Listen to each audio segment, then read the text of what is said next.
Bueno, pues nada, buenas noches y bienvenidos a la cuarta sesión del ciclo de conferencias que estamos dedicando a la iglesia parroquial de San Juan Bautista.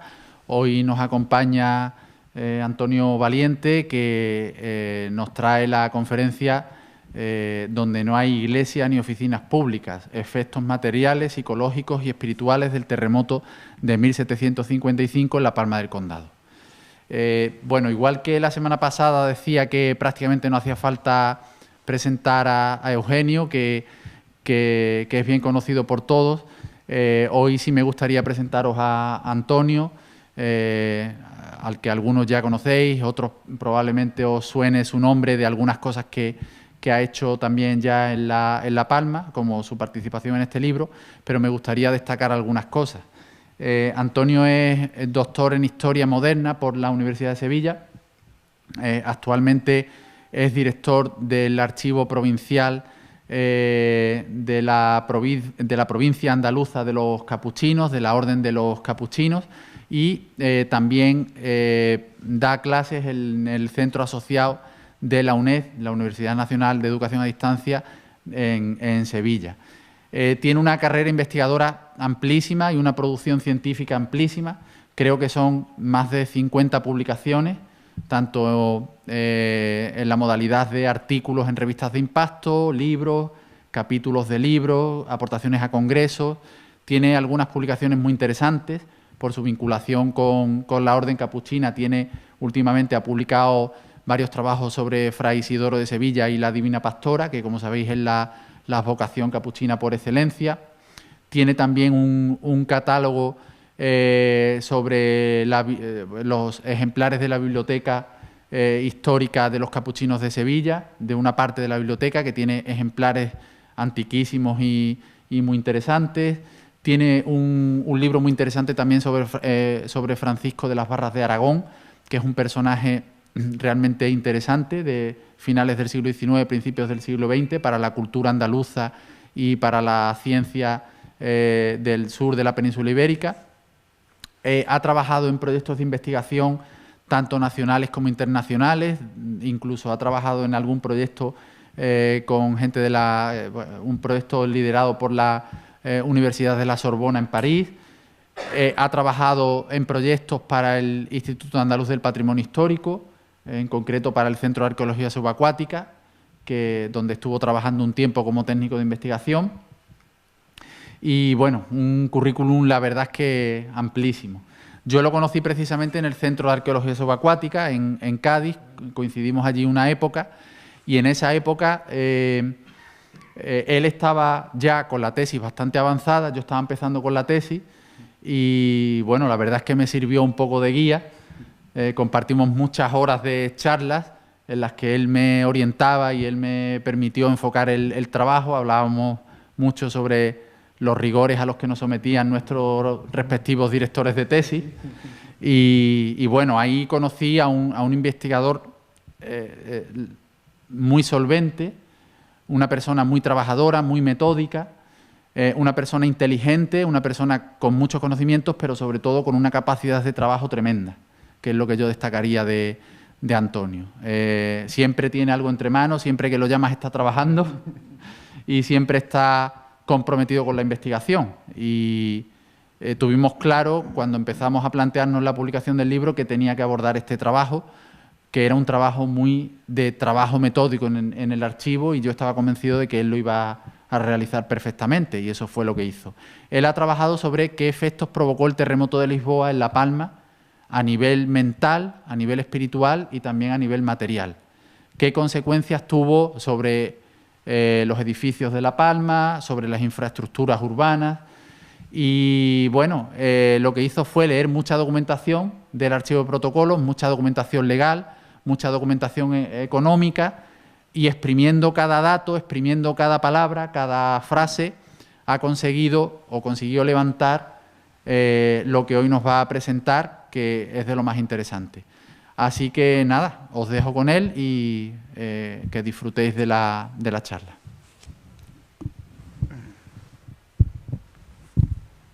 Buenas tardes a todos. ¿Se me oye? Sí, este es el que suena. Buenas tardes a todos. Me voy a venir un poco para acá. Bueno, quisiera comenzar perdón, agradeciendo al Ayuntamiento de La Palma la invitación a participar en este ciclo de conferencias. Enrique, por supuesto, la presentación tan elogiosa que ha hecho. Se nota cuando te presenta un amigo, desde luego. Y bueno, y a todos ustedes su asistencia, ¿no? Como todos saben ya, la principal consecuencia del terremoto de 1755 en La Palma fue indiscutiblemente la destrucción de la antigua parroquia. Esto fue un hecho de tanta importancia que básicamente eclipsa a todo lo demás que pudiera ocurrir en la población, de manera que cuando uno se enfrenta a un trabajo como este, pues la realidad es casi desoladora, porque son muy pocas las fuentes documentales que abordan estas cuestiones. Además de eso, pues tenemos más problemas, ¿no? Por una parte, las respuestas particulares del catastro Ensenada, de las que, bueno, hablaré con más profundidad de este asunto más adelante, pues les adelanto que se han borrado. Entonces, pues perdemos una fuente de gran importancia. El informe que solicita el Cabildo y que a raíz de una supuesta inspección de todas las viviendas, de todo el caserío de La Palma, pues no se ha conservado, y yo tengo razones creo que bastante cimentadas para considerar que nunca se llevó a cabo. Y finalmente, un elemento documental que hubiera sido muy novedoso, como es los autos de la visita llevada a cabo por Bartolomé Romero González en 1756 por parte de la Audiencia de Sevilla, pues quedaron destruidos en este incendio que ven ustedes, bueno, el resultado, lo poco que se salvó de la Audiencia de Sevilla en 1918. Por tanto, de lo que disponemos, pues de que la certidumbre de que los daños fueron muy cuantiosos, todas las fuentes lo señalan de manera genérica. Algunos detalles que podemos extraer de las fuentes relativas a la parroquia y podemos interpolar un poco con respecto al resto de la población. Y finalmente algunos casos personales que han dejado un poco de huella en la documentación y que nos van a permitir pues ponerlo en relación con las dinámicas que tuvieron lugar tras el seísmo. Bien, con todo esto intentaremos aproximarnos a los efectos, como ya ha dicho Enrique, materiales, psicológicos y espirituales del terremoto de La Palma, aunque yo me voy a permitir en esta ocasión empezar la inversa. Voy a intentar empezar aproximándome a los efectos psicológicos y espirituales, es decir, intentar interpretar qué pudieron pensar y qué pudieron sentir los palmerinos cuando vieron pues desplomarse su iglesia en todo el sentido literal de la palabra. Para ello voy a remontarme nada menos que al siglo II después de Cristo, momento en que llega a Roma este señor que ven en la proyección, que se llamaba el Mas de Roma. Este hombre era hermano del que sería Papa Pío I, llegó como esclavo de una mujer llamada Roda y posteriormente le liberó. Y bueno, lo que nos interesa es que durante el pontificado de su hermano, entre 140 a 155 después de Cristo aproximadamente, escribió un libro de género apocalíptico titulado El Pastor del Mas, que hasta el siglo XVIII era considerado parte del canon oficial de la Biblia por parte de la Iglesia. Se situaba entre los Hechos de los Apóstoles y el Apocalipsis de San Juan. Perdón. Cuando digo género apocalíptico me refiero en el sentido como género literario, es decir, no versa sobre el fin del mundo para nada, simplemente son textos revelados a través de simbología y metáforas complejas. El Pastor del Mas se compone de 5 visiones, 12 mandatos y 10 parábolas, y a pesar de que fuera suprimido en el siglo XVIII tras el descubrimiento de los archivos vaticanos del canon muratorio, perdón, así se me oye mejor seguramente. Ya es la costumbre. Bueno, como les decía, a pesar de de que fuera suprimido tras el descubrimiento del canon muratorio, lo cierto es que ya había calado profundamente desde los primeros padres de la Iglesia, como Tertuliano, San Ireneo, etcétera, que lo citan directamente, hasta posteriormente pues la patrística más sólida, como la de Santo Tomás, San Agustín, etcétera, y posteriormente pues había capitalizado prácticamente a toda la literatura teológica.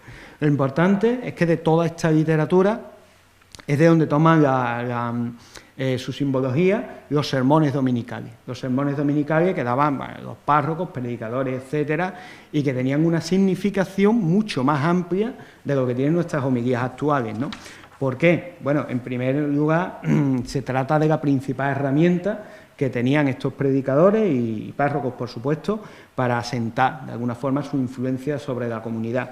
Luego, en la gran extensión cronológica que pasa entre la redacción del Pastor del Mar y el siglo XVIII, pues evidentemente todo este tiempo estas épocas se caracterizan por unas tasas de analfabetismo tremendas, por tanto, estos sermones eran instrumentos de enseñanza de la doctrina por excelencia.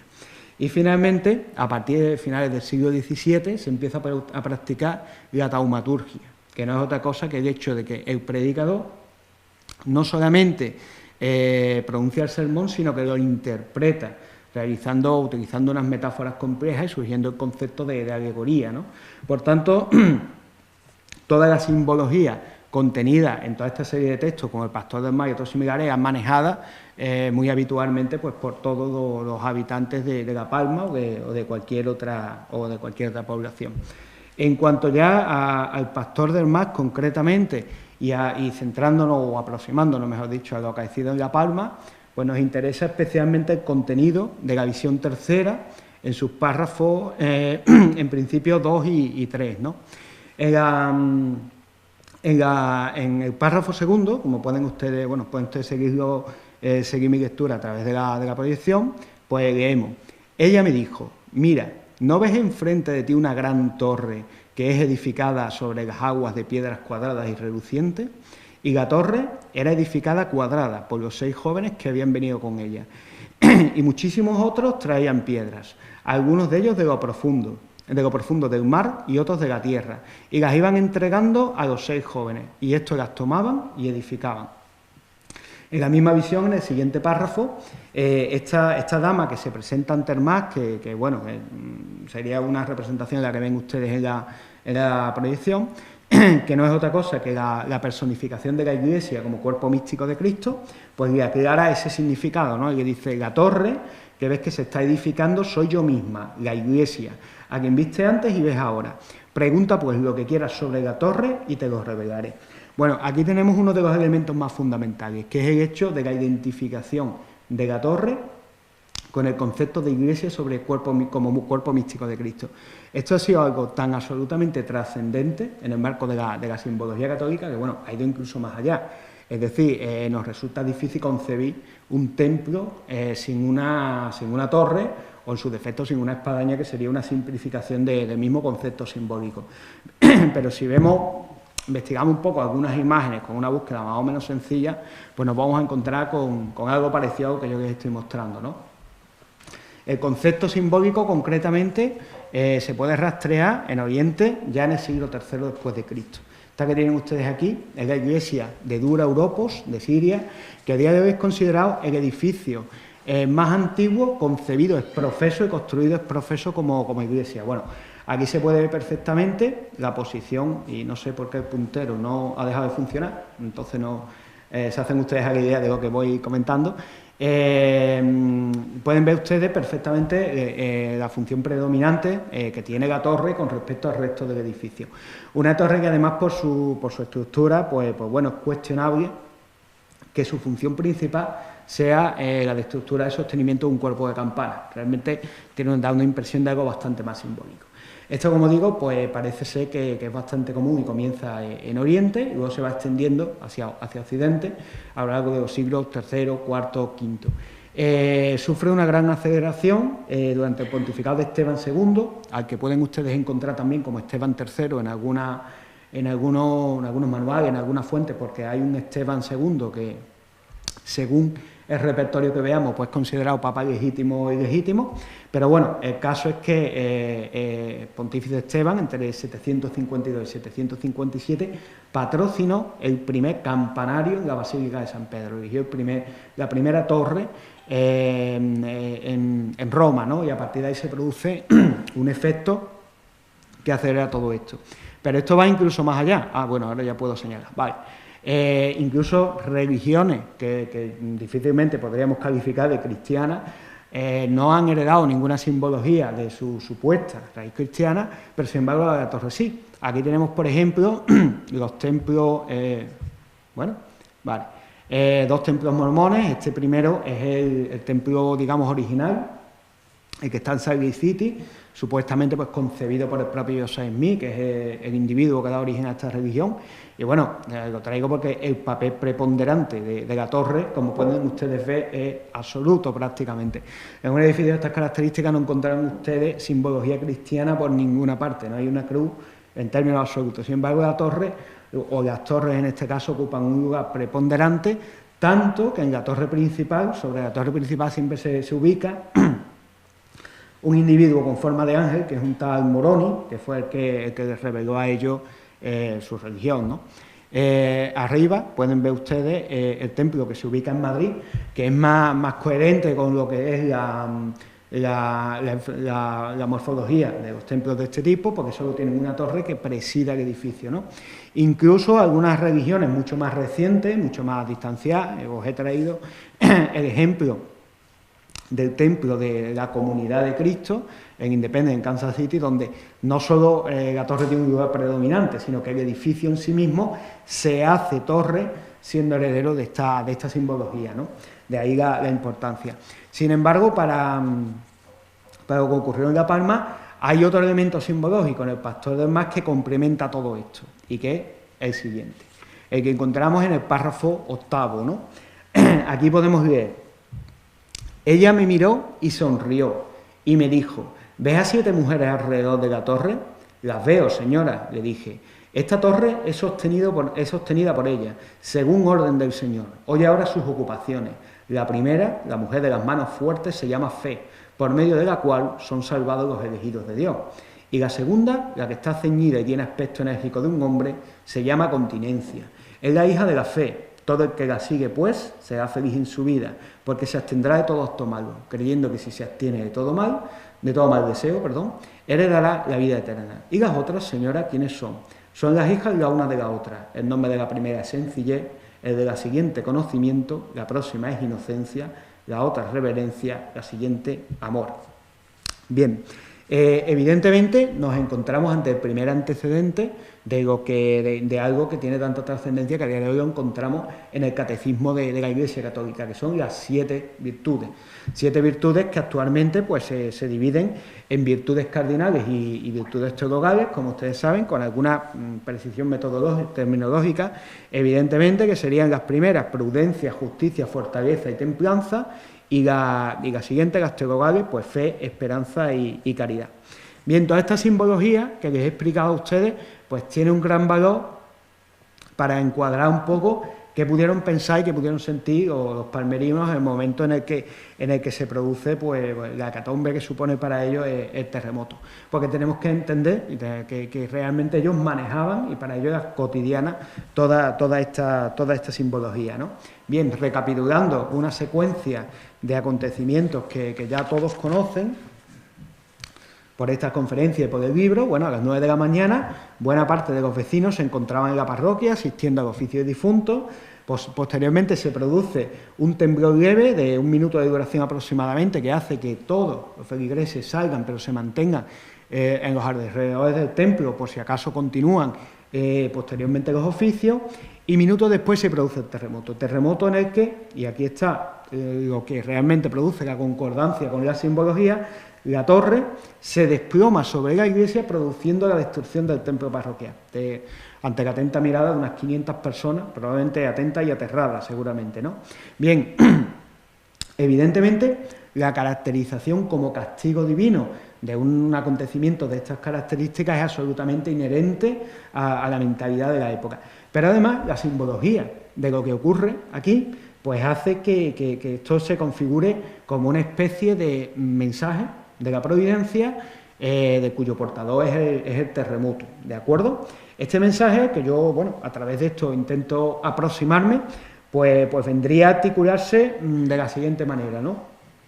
Debido a la conducta de la población, es decir, a sus pecados, a una falta de virtudes, las virtudes de la población no eran suficientemente fuertes para sostener la torre, que es la simbología, evidentemente, de la Iglesia como cuerpo místico de Cristo. Pero además, el derrumbamiento de la torre cae exactamente y destruye la propia parroquia, que es el símbolo más cotidiano de La Palma como comunidad de creyentes. Por tanto, se plantea como una especie de ultimátum alegórico en el cual se avisa de que a través de estos pecados vaya la no salvación, es decir, a la destrucción, ¿de acuerdo? De hecho, solamente contamos con un documento, o con unas líneas, mejor dicho, que se aproximan un poco al estado emocional de la población, que es una breve referencia de las actas capitulares al día siguiente, parece confirmar esto, ¿no? Esta referencia dice: los ánimos se hallan tristes y afligidos, pidiendo a Dios misericordia, repitiendo confesiones y novenarios de rosario y otros actos de devoción y arrepentimiento. Por tanto, en mi opinión, estas serían las claves en las que habría que entender el choque emocional que produce el terremoto inicialmente. Asimismo, esta situación emocional, pues claro, plantea problemas porque no es un punto más adecuado para iniciar una reconstrucción. Era necesaria una reacción, una serie de reacciones también fuertemente integradas en un marco emocional, pero que vayan hacia lo material, ¿no? Y estas se van a producir, y yo las voy a interpretar, las que ocurrieron en el marco de lo que se denomina en la historiografía actual economía del prestigio, ¿de acuerdo? La economía del prestigio es un elemento que vertebra las relaciones en el antiguo régimen y que es el elemento fundamental por el cual la élite frente a un grupo, frente a una población, se consolida como tal élite y obtiene el respeto de los demás, que los consideran, pues eso, un grupo privilegiado.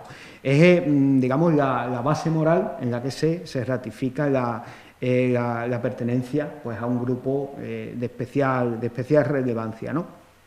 Bien, en cuanto a la definición, pues bueno, hay muchos especialistas que lo han definido, yo me atengo a la definición que me parece bastante clara, que proporciona Genauchi García, que dice que la economía del prestigio es aquella que se basa en un planteamiento sobre todo emocional. La persona que quiere prosperar en este campo procura manifestarse de forma destacada ante los demás y mostrar su supremacía haciendo favores o concediendo gracias a los otros, los cuales, a cambio, han de reconocer la mayor calidad del ser de esa persona benefactora, o sea, su especial gracia. Y esto no solamente es una cuestión de que una serie de catedráticos y especialistas hayan hecho estudios teóricos en los que implementan este concepto teórico, sino es que la literatura de la época está plagada de referencias en forma, pues, de grabados, de epigramas, de poemas, etcétera, ¿no? Les he traído aquí a ustedes uno de ellos, que conjuga un poco las tres cosas. Y bueno, nos encontramos con un título que dice al hombre liberal todos le aman, liberal evidentemente en el sentido de que practica la liberalidad, no de que practique, por supuesto, el liberalismo, ¿de acuerdo?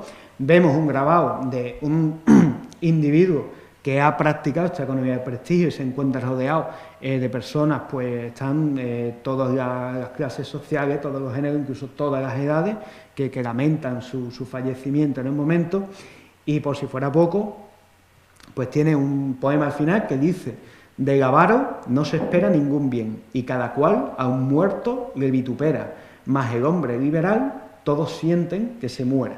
Bien, creo que este marco teórico es fundamental para entender, no tanto para entender las tres reacciones que yo considero que se produjeron, como la interrelación entre ellas, y especialmente la última, que será vinculada a la llegada a La Palma del visitador de la audiencia de Sevilla. Bueno, voy a pasar un poco a analizar estas tres actuaciones, la interrelación entre ellas, que fueron la actuación, en primer lugar, del Ayuntamiento de La Palma, la actuación de la élite a nivel personal, que para cimentar su prestigio, y finalmente la élite de la administración externa, pero entendida como una serie de elementos que convergen al final en el prestigio de una persona, que es la cúspide social, que es el monarca, ¿de acuerdo? Bien, en cuanto al ayuntamiento, pues bueno, Cabildo se reunió al día siguiente del terremoto, el día 2 de noviembre, y llevaron a cabo, bueno, la serie de disposiciones que dieron, yo las agrupo en 3 partes fundamentalmente. En primer lugar, la inspección completa del caserío, que como he dicho, yo tengo muchas dudas de que se llevara a cabo, y respecto a esto pues me voy a quedar simplemente con una referencia de momento, ahora abundaré más en el tema, que es que determinaron que de las viviendas inspeccionadas había que tomar medidas con respecto a ellas, y cito textualmente, a unas derribándolas en todo, a otras apuntalándolas, ¿vale? Guardemos esa referencia ahí. En segundo lugar, hicieron una apelación a la solidaridad entre vecinos, que quien tuviera madera, pues la compartiera con sus vecinos, y un poco para predicar con el ejemplo, pues dieron una permisión de extracción de madera de la dehesa de la Condocá, permisión muy limitada, por cierto, ¿no? Y finalmente, pues tomaron algunas determinaciones que yo agrupo en el concepto de inmovilización de recursos. Por una parte, dieron orden de celeridad en su trabajo a los ladrilleros y a los caleros, cosa esto último de los caleros, como que os voy a explicar a continuación, bastante irónica, y por otra parte, pues prohibieron a los albañiles y a los carpinteros abandonar la población para contar, evidentemente, pues con profesionales para afrontar lo que se venía. Bueno, en mi opinión, se trata de una reacción corta y totalmente pusilánime. Si se hizo inspección no hubo medidas, porque como voy a comentarles más adelante a ustedes, no tenemos noticia de que existiera posteriormente un solo solar libre en La Palma, por tanto es muy cuestionable que ninguna casa estuviera suficientemente dañada como para que se decretara la demolición. La apelación a la solidaridad no pasó de ser más que un simple consejo moral, no tiene más trascendencia. La permisión de extracción de madera de la dehesa de la Condocá fue muy limitada porque se estipulaba que los árboles no se podían dañar. Entonces, bueno, a base de ramaje es muy difícil apuntalar a una casa de buenas dimensiones, ¿no? Y finalmente decía que la inmovilización de recursos era un tanto irónica, porque por las respuestas generales al catastro Ensenada sabemos que en La Palma no había calero. Por tanto, darle la orden de que trabajaran sin descanso pues era algo un tanto irónico, ¿no? Y que por supuesto pues tuvo bastante poco efecto. Esto es muy importante porque con la cal se hace el mortero y sin calero no había materia prima para llevar a cabo ningún tipo de obra. Bien, bueno, esta reacción que yo he calificado quizá tan duramente presenta un importante contraste con la que lleva a cabo la élite, de la cual forman parte precisamente los miembros del Cabildo, pero la llevan a cabo a nivel personal, que es una donación que efectúan 17 vecinos, se comprometen a aportar 75.000 reales de vellón para la reedificación de la nueva parroquia, y para ello aportan como garantía hipotecaria pues una cantidad tremenda de bienes raíces, ¿no? Concretamente 4 casas, 2 bodegas, 81.000 cepas de viña, 1.072 pies de olivar, 36 fanegas de sembradura y 4 de pinar. Bueno, para hacer analizar someramente esta cifra, pues tengo aquí proyectado, por una parte, en la parte superior, en el cuadro superior, son los aprovechamientos generales del término, es decir, cómo estaba dividido en aprovechamiento todo el término municipal de La Palma en ese momento, ¿de acuerdo? Y por otra parte, en el cuadro inferior, pues nos encontramos, que no me deja de nuevo, bien, en el cuadro inferior nos encontramos lo que sería la distribución de los propios bienes que fueron puestos en circulación hipotecaria por estos 17 vecinos, ¿no? Si hacemos el cómputo total, resulta que los bienes que quedan puestos en circulación suponen un 1,6% del aprovechamiento del término, a lo que habría que añadir, por supuesto, las cuatro casas y las 2 bodegas. Puede parecer en principio poco, pero claro, parece poco si lo analizamos cualitativamente, pero si lo analizamos cuantitativamente, la cosa cambia mucho.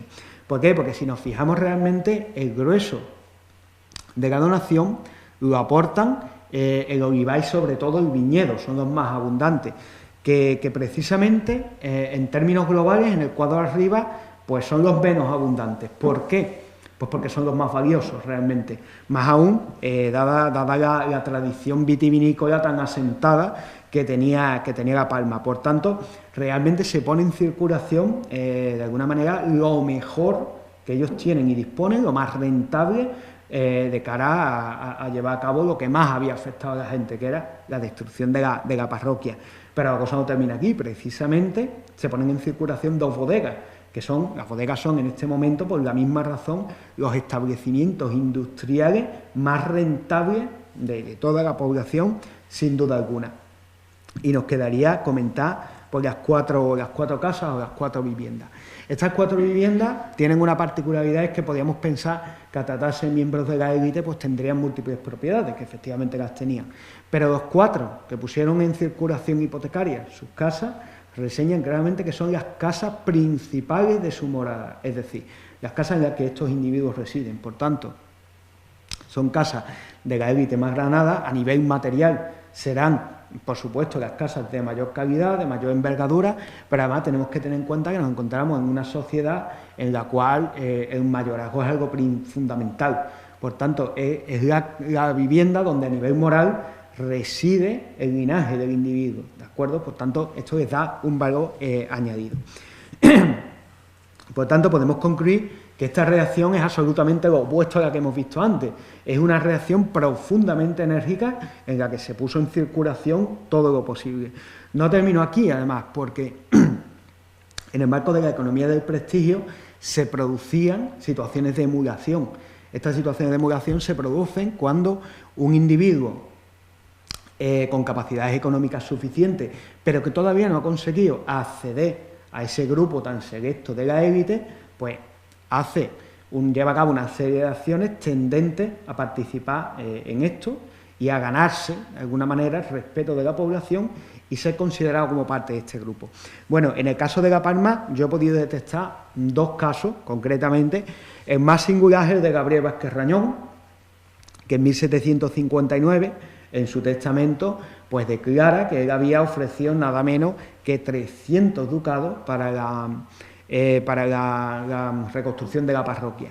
Se trata nada más y nada menos que de 3.309 reales. Para que nos hagamos una idea, es la mitad de lo que puso el monarca Fernando VI. O sea, que no es una suma nada despreciable. Y además afirma que él ya ha abonado 250 de estos reales, es decir, no es una manda testamentaria que se cumplirá o no se cumplirá, y ordena a sus herederos que abonen por los 50 ducados restantes. A mucha distancia, a nivel material, pero con la misma caracterización simbólica, se encuentra la donación de Pedro Moneva de Cabrera y Flores, que en 1761 en su testamento pues dona 500 reales de vellón también para la obra de la parroquia, como digo, a mucha distancia, pero bueno, realmente lo que ocurre es que la donación de Vázquez Rañón es absolutamente muy cuantiosa, ¿no? Bien, esta sería esta reacción de la élite palmerina, pero a nivel, digamos, personal, que redunda en su prestigio personal, no en el prestigio, como veremos, del ayuntamiento. Y finalmente, pues tendremos que abordar la reacción, como he dicho, de la llamémosla administración externa. En última instancia, en el marco de la economía del prestigio, toda la reacción de la administración converge en la persona del monarca, porque es símbolo de su prestigio y de su poder, ¿no? Es el único individuo que agrupa en sí mismo el prestigio de la administración y el suyo personal, ¿no? Y esto es uno de los elementos que justifican que sea la cúspide total y absoluta de la sociedad sin ninguna distinción, ¿no? Por tanto, consecuentemente, pues encontramos no una reacción, sino una serie de reacciones que emanan o convergen en última instancia en su persona. Bien, en primer lugar, la concesión directa de 6.570 reales de vellón para la obra de la parroquia, cosa que al parecer se produjo por mediación de José Juan Domínguez Vicente, que era secretario del despacho de Hacienda, sevillano, pero sus padres, sus abuelos eran palmerinos y estaban muy vinculados a la población. En segundo lugar, la condonación de todas las deudas con la Real Hacienda a primeros contribuyentes para todo el partido de Huelva, lo que evidentemente afecta a La Palma. Con la cuestión esta de los primeros contribuyentes, a lo que se refiere es que quedan fuera los arrendadores privados de rentas reales, que no son realmente contribuyentes en el sentido de la palabra, son privados que se benefician de la recaudación, de los problemas de la recaudación pública, ¿de acuerdo? Posteriormente, la exención fiscal a todos los materiales de construcción para todo el partido de Huelva durante 10 años. Y por último, el juicio de residencia de Bartolomé Romero González a los miembros del Ayuntamiento de La Palma, que tuvo lugar en 1756. Como he dicho, este proceso es muy desconocido porque los autos se quemaron en el incendio de la Audiencia, pero tenemos conocimiento de él porque Bartolomé Romero González ordenó que toda una serie de disposiciones que él fue dando, pues se anotaran en el libro de actas capitulares de La Palma. De ahí se desprende que el visitador llegó a La Palma en octubre de 1756, perdón, casi un año después de que se produjera el terremoto, y centró su actividad primero en analizar todos los antecedentes administrativos de lo que había hecho el ayuntamiento, de las medidas que había tomado, y en segundo lugar, analizar personalmente, no que debió satisfacer lo que vio administrativamente, la totalidad de las infraestructuras del núcleo urbano, probablemente buscando dejación de funciones, y el caso que las encontró. El pozo comunal, que se situaba en la calle Real junto a la ermita de San Sebastián, pues estaba parcialmente cegado, el brocal se había derrumbado y había peligro evidente para la gente que necesitaba extraer agua del mismo. Como digo, en un año nada se había hecho. Ordenó, por supuesto, su reparación inmediata. La calle Real había sufrido pues importantes desperfectos y al parecer tenía diferencias de nivel importantes como consecuencia del terremoto en lo que era el pavimento y fracturas y demás.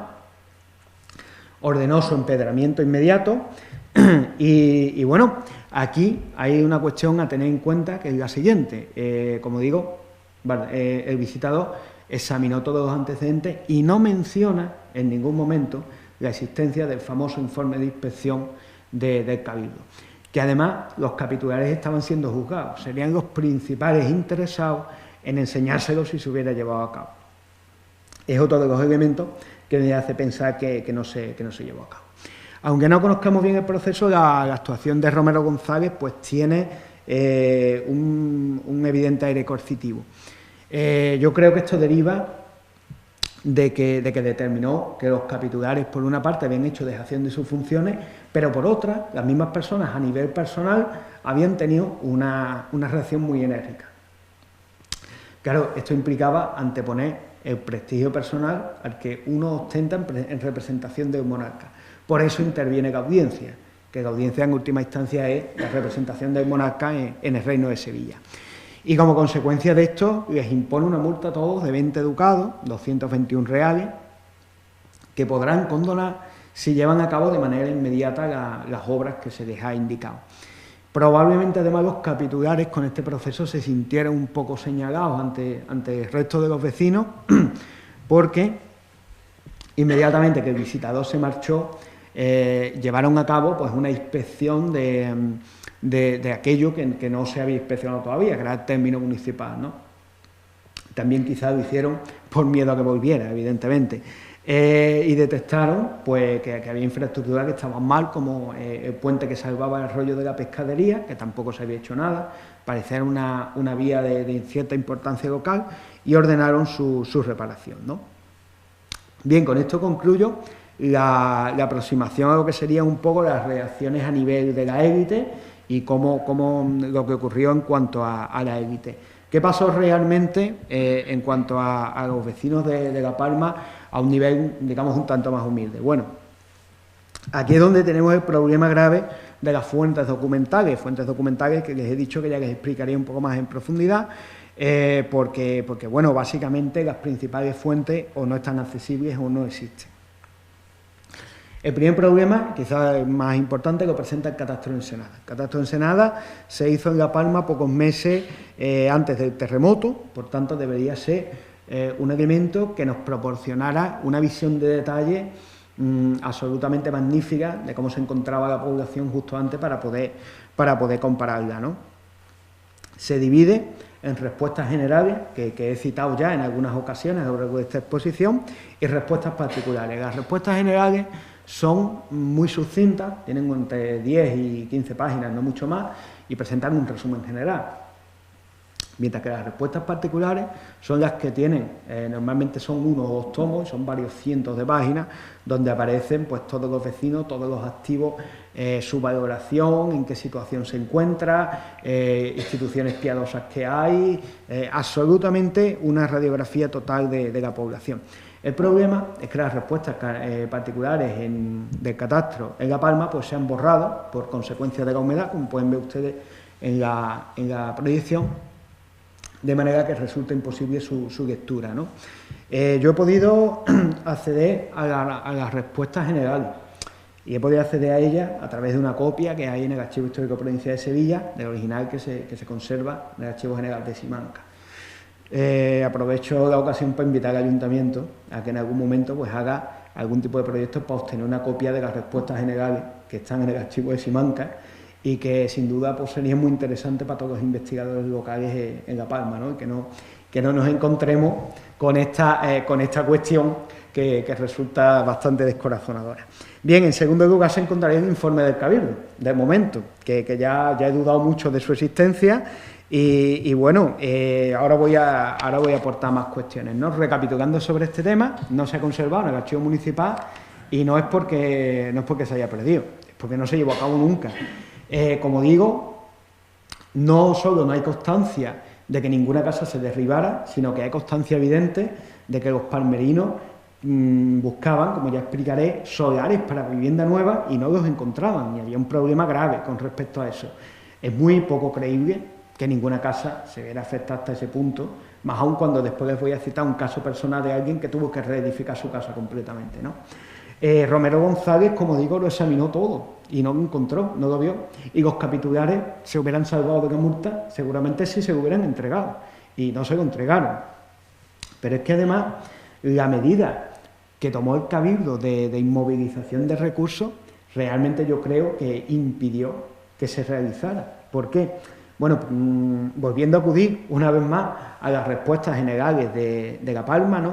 Pues ¿cuántas personas había realmente para desarrollar esta inspección? Bueno, pues si tiramos muy extensamente, 5 maestros y 2 oficiales de albañil, 5 maestros carpinteros, 2 oficiales y un aprendiz, y en cuanto a manufacturadores de materia prima, 3 ladrilleros y, como ya he dicho, ningún calero. Incluso aunque metiéramos a los ladrilleros, ¿de acuerdo?, como posibles inspectores, nos encontraríamos con 17 profesionales, como mucho, que probablemente serían solo 12, ¿vale?, para afrontar la inspección y apuntalamiento o demolición de 531 viviendas que había en la población, ¿vale?, sin contar con materia prima para ello, ni madera, ni mortero, ¿de acuerdo?, y sin contar además con la demanda de sus servicios que habría para el desescombro de la parroquia y para la reparación de otros templos, que como bueno, la Ermita del Valle, por ejemplo, que sufrió algunos daños y tuvo que ser usada como parroquia, ¿no? Bueno, desde mi punto de vista resulta inverosímil que 12 personas pudieran afrontar la inspección una a una de las 531 viviendas en esas condiciones. Pero además de eso, es que lo más probable es que los vecinos de La Palma se opusieran radicalmente a que esto se hiciera. En dos sentidos o en dos vertientes, ¿no? Evidentemente los propietarios, porque bajo ningún concepto les iba a hacer gracia que entrara un señor diciendo que era inspector del ayuntamiento y decretara la demolición de su vivienda, porque la reconstrucción no se la iba a pagar nadie, por supuesto, ¿vale? Y en segundo lugar, y lo que es más grave, los censatarios, que el censo era el sistema de dación más habitual en la época, es más o menos, o tiene muchas similitudes con nuestros alquileres actuales, pero tiene importantes diferencias. Por ejemplo, una de ellas es que eran de muy larga duración, se daban por 2 o 3 generaciones, 2 o 3 vidas. Y estaban reforzados con unas cláusulas de conservación tremendas. El censatario, aunque fuera de segunda o tercera generación, es decir, aunque hiciera más de un siglo que su familia tenía la vivienda, tenía que mantenerla en todo momento exactamente igual que se le entregó. En caso contrario, la legislación vigente y las cláusulas de mantenimiento permitían que se tomaran acciones legales contra ellos, siendo la primera medida cautelar la incautación de todos los bienes, con lo cual se entraba en un círculo vicioso en el cual no se disponía de bienes porque estaban incautados para afrontar la reparación, el proceso continuaba y la mayor parte de la gente pues acababa en la ruina. Bueno, no acababan en la ruina porque, como vamos a ver, antes que pasara eso, liquidaban su patrimonio y se daban a la fuga, evidentemente para evitar cualquier tipo de cuestión de estas características, ¿no? Ningún censatario iba a permitir, de buena gana, que entrara un inspector del ayuntamiento y dijera que la casa que tenía de ascenso pues había que demolerla, porque en ese caso entraba en este círculo vicioso, ¿no? Bien, toda esta casuística pues produce una serie de cuestiones. La primera de ellas será que el elemento más utilizado por los palmerinos para salir para adelante va a ser el apuntalamiento. Apuntalamiento que se desarrolla de la mejor manera posible, pero que además desde un primer momento fue una intervención que fue más o menos disimulada por miedo a que se efectuara esta inspección y se decretara la demolición, ¿no? Por tanto, y bueno, por supuesto a las inspecciones de las instituciones eclesiásticas que podían ser propietarias de los bienes dados ascenso. Se une una coyuntura económica negativa que producida por el terremoto en sí mismo, con una carencia de materiales, insisto en que no había mortero en la población en los primeros momentos, con el hecho de un apuntalamiento que se disimula y se mantiene en el tiempo. Y esto da lugar al factor de la desconfianza. Cuando va pasando el tiempo, todos los vecinos saben que hay muchas viviendas que están afectadas, saben que los desperfectos no están reparados, sino que están disimulados, y a ver en esa situación quién es el que se atreve a comprar una vivienda de segunda mano para encontrarse pues, con la sorpresa poco después, ¿no?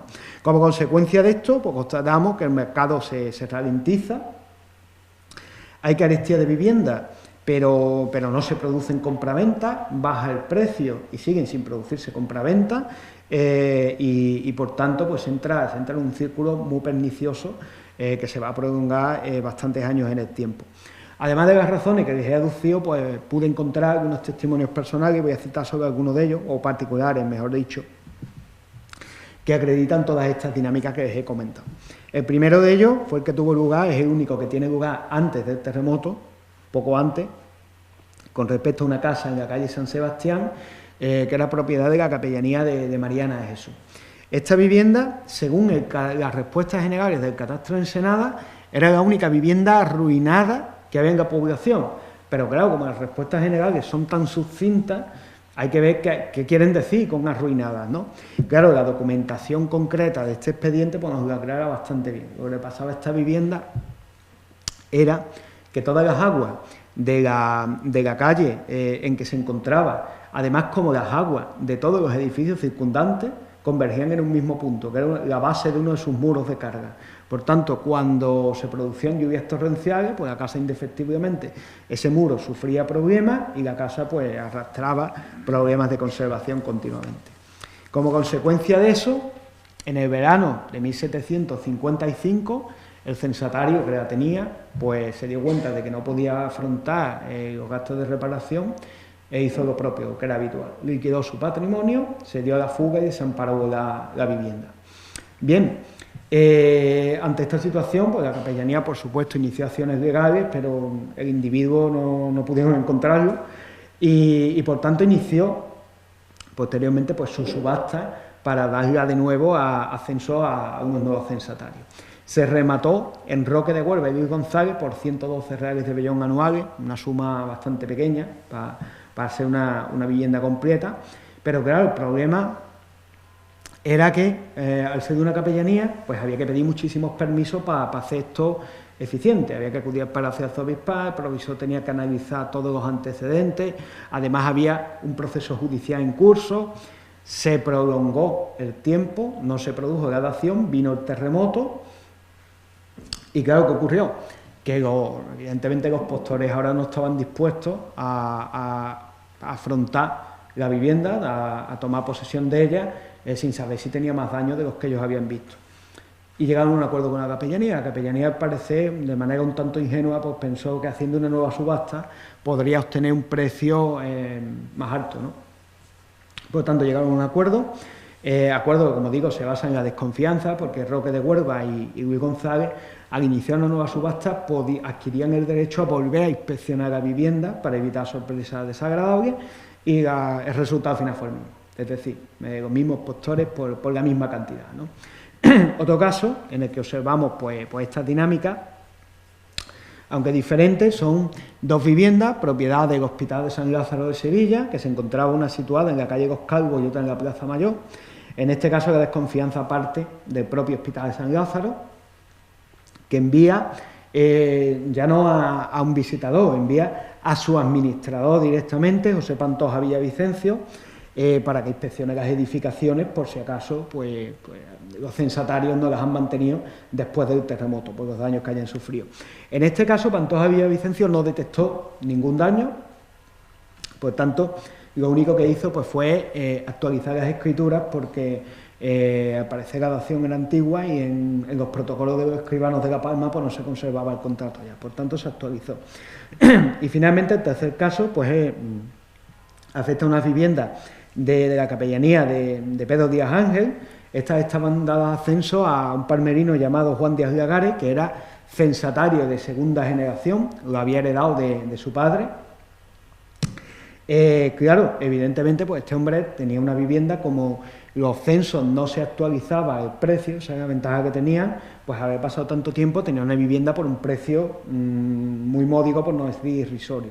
Díaz Lagares debía de tener capacidad económica, puesto que no residía en esta vivienda, residía en una vivienda propia, y esta vivienda la había subarrendado a un tercer arrendatario, que además, a través del contrato, le había traspasado todas las condiciones de mantenimiento del censo, ¿de acuerdo?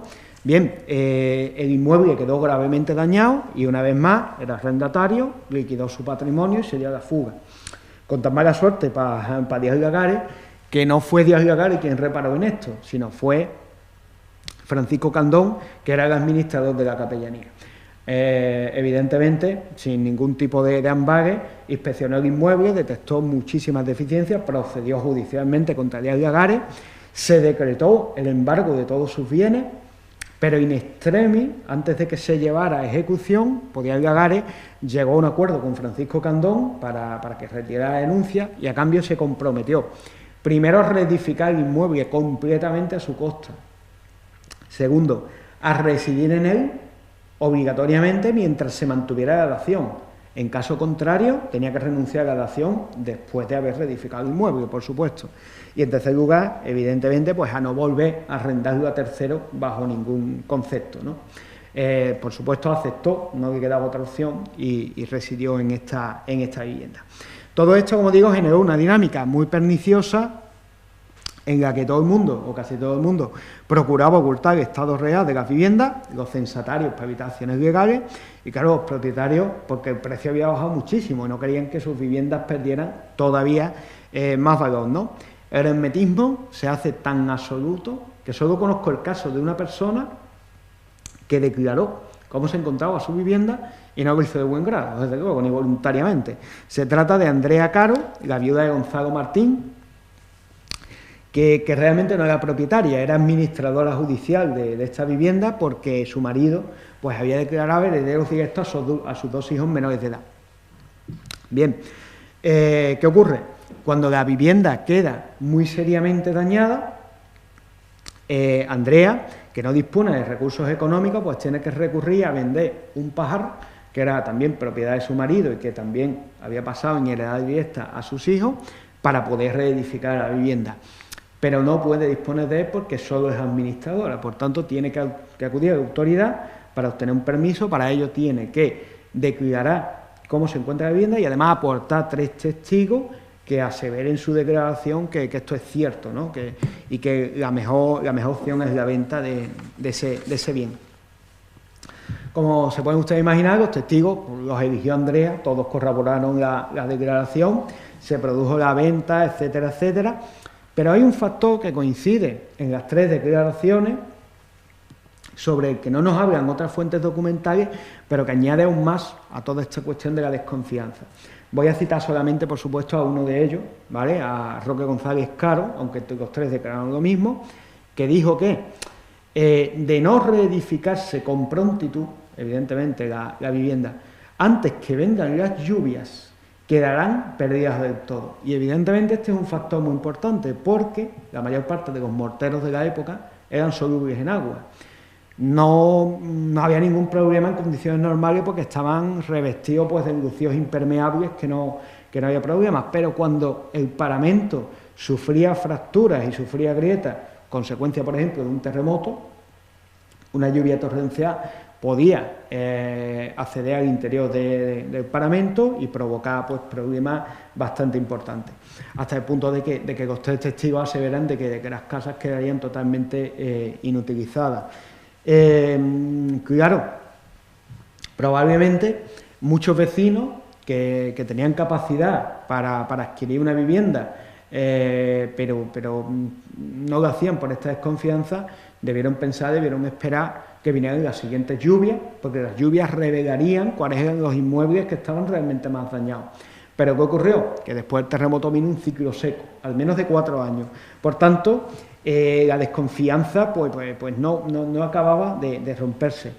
Y de hecho esto llegó a tal punto que he llevado a cabo el análisis de todos los protocolos notariales entre la fecha del terremoto y finales de 1761 para ver si se produjeron compraventas realmente, cuántas se produjeron, ¿no?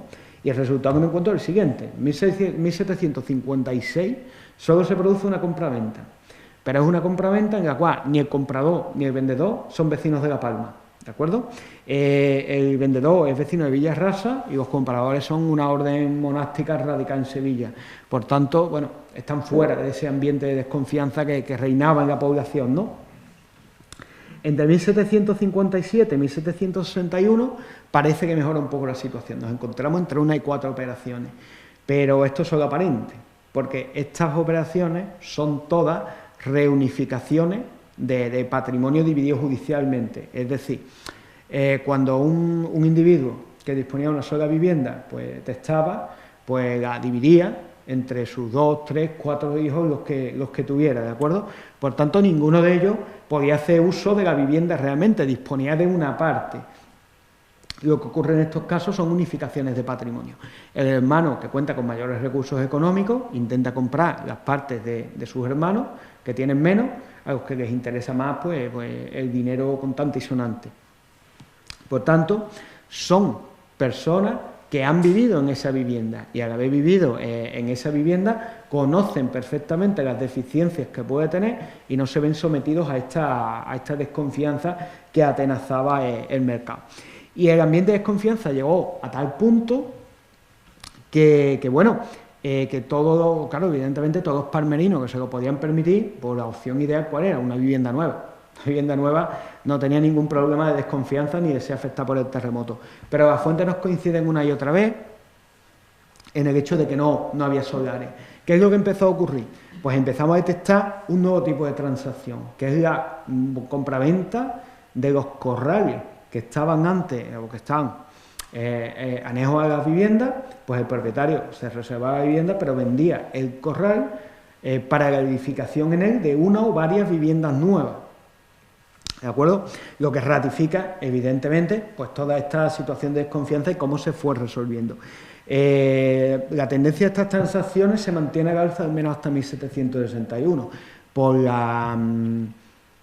las cifras que he visto, pues yo considero que debió continuar y que pudo dar origen a cambios morfológicos importantes en la vivienda de La Palma, en la que se reduciría significativamente el número de viviendas que contarían con el corral tradicional para cuestiones agropecuarias, aunque evidentemente pues haría falta contrastar esto pues con una investigación en los protocolos de más largo recorrido, ¿no? Y para terminar, no me gustaría concluir sin hacer una referencia, aunque breve, a lo que ocurrió en el ámbito agrario. En el ámbito agrario, mi referencia será breve porque afortunadamente la afección fue muy poca. Y la afección fue muy poca precisamente pues, por la distribución del de los aprovechamientos a nivel general que les mostré a ustedes en el cuadro de la donación, en el de arriba, ¿no? La mayor parte de los aprovechamientos de La Palma eran de secano. Al ser de secano, pues realmente eran tierras que no necesitaban infraestructuras de producción ni infraestructuras hídricas, y entonces pues el terremoto no afectó su productividad. Al año siguiente pues produjeron de la misma manera. Sin embargo, había un pequeño número, muy pequeño, pero estaban ahí, de explotaciones basadas en huertas, que de por sí es de regadío. Todas estas explotaciones hacían captación de recursos hídricos mediante pozos, porque, bueno, cosa que sabemos porque hay algunas referencias porque no pasa ningún cauce constante y abundante de fluvial cerca de La Palma. Los pozos se componen pues, de un cañón de obra que se integra en el terreno hasta el nivel freático, que normalmente es muy estable y dura muchísimo siempre que no haya movimientos en el terreno, pero es muy frágil ante los movimientos del terreno. De hecho, la mayor parte de los pozos pues, terminaron quedando cegados por el terremoto. En este caso, se produce un problema muy importante para estos hortelanos. ¿Por qué? Porque aquellos que no disponían de recursos económicos para reconstruir su infraestructura, pues terminaron en situaciones bastante próximas a la mendicidad, porque se produce un círculo vicioso. No pueden reconstruir la infraestructura, es decir, el pozo, no pueden producir al año siguiente, su tierra se vuelve improductiva, por tanto, es imposible llevar a cabo la reconstrucción. La mayor parte de los que se ven en esta situación pues, la salvaron por la ayuda de familiares o de instituciones piadosas. Y bueno, con esto concluyo mi intervención y les agradezco mucho a todos su atención. Gracias.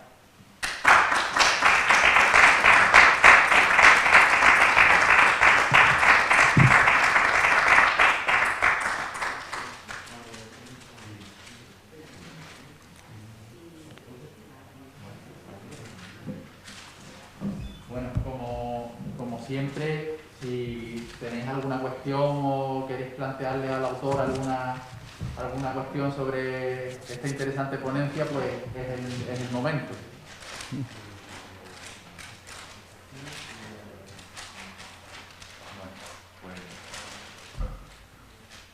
Antonio, como muestra de agradecimiento, queremos hacerte entrega de la carta real del libro de la orquesta en la vendimia, de la firma de Cervantes cuando estuvo aquí en La Palma, en agradecimiento por esta magnífica conferencia. Muchísimas gracias.